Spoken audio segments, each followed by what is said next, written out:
আসসালামু আলাইকুম রহমতুল্লাহি ওয়া বারাকাতুহু। বিসমিল্লাহির রহমানির রহিম। প্রিয় দেশবাসী, রহমত, বরকত ও নাজাতের মাস রমজান আমাদের কাছে পৌঁছেছে। সেজন্য মহান আল্লাহ রাব্বুল আলামিনের দরবারে শুকরিয়া আদায় করছি, আলহামদুলিল্লাহ।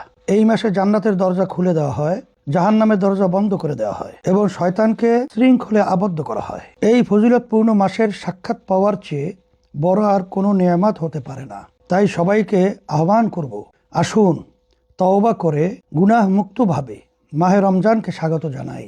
ফরজ আমলে মনোযোগী হই, তেলাওয়াত, জিকির ও নফল ইবাদতে মগ্ন হই। তাহাজ্জুদ, তারাবি আদায়ে গুরুত্ব প্রদান করুন।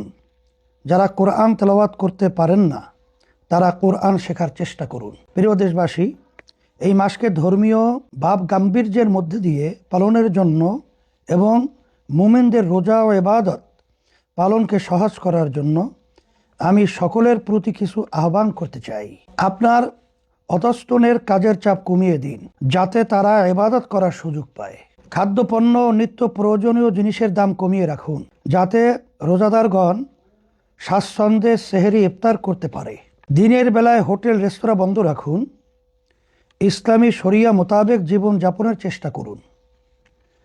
বাসায় কোরআন তেলাওয়াতের চর্চা শুরু করুন। বাচ্চাদের কোরআন শেখানো শুরু করুন।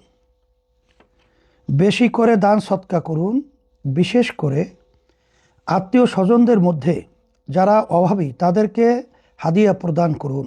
সরকারকে বলবো, দ্রব্যমূল্য জনগণের নাগালের মধ্যে রাখতে কার্যকর ব্যবস্থা নিন। সিন্ডিকেট ভেঙে দিন। আইন শৃঙ্খলা পরিস্থিতির উন্নয়ন নিশ্চিত করুন। প্রিয় নেতাকর্মীবৃন্দ, ত্রয়োদশ জাতীয় সংসদ নির্বাচনকে কেন্দ্র করে আপনারা অক্লান্ত পরিশ্রম করেছেন। বিশেষ করে সংসদ সদস্য পদপ্রার্থী, নির্বাচন পরিচালনার সাথে সম্পৃক্ত ব্যক্তিবর্গ যেভাবে প্রচেষ্টা করেছেন, তার প্রতিদান আল্লাহ আপনাদেরকে দান করবেন ইনশাআল্লাহ। আমিও আপনাদের প্রতি কৃতজ্ঞতা ও শ্রদ্ধা জানাচ্ছি। নির্বাচনের ফলাফল আপনাদের খানিক হতোদ্যম করেছে হয়তো, তবে ইসলাম ও শরিয়া প্রশ্নে আমরা যেভাবে লড়াই করেছি সেটাই আমাদের জন্য গর্বের ও সৌভাগ্যের। দুনিয়ার সাফল্য আপেক্ষিক। জাগতিক কোনো সাফল্যের জন্য আমরা শরিয়া ও ইসলামকে আড়াল হতে দিতে পারি নাই। ইসলাম ও শরিয়া সমর্থন করে না এমন কোনো কৌশল গ্রহণ করি নাই। আমরা আমাদের প্রচেষ্টা করেছি, ফলাফল আল্লাহ পক্ষ থেকে।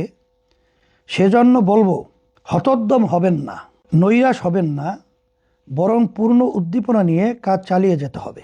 আমরা সামগ্রিক পর্যালোচনা করেছি, আপনাদের সাথেও কথা বলবো। আমাদের করণীয় যা যা আছে তা আমরা করব ইনশাআল্লাহ।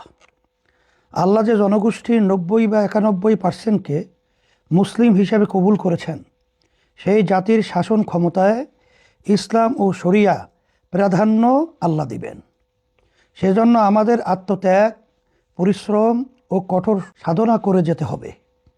প্রিয় দেশবাসী, আসুন কোরআন নাজিলের এই মাসে নিজের আমেল সমৃদ্ধ করি। একই সাথে কোরআনের দাওয়াত মানুষের মাঝে ছড়িয়ে দেই। নাসরুম মিনাল্লাহি ওয়া ফাতহুন করিব।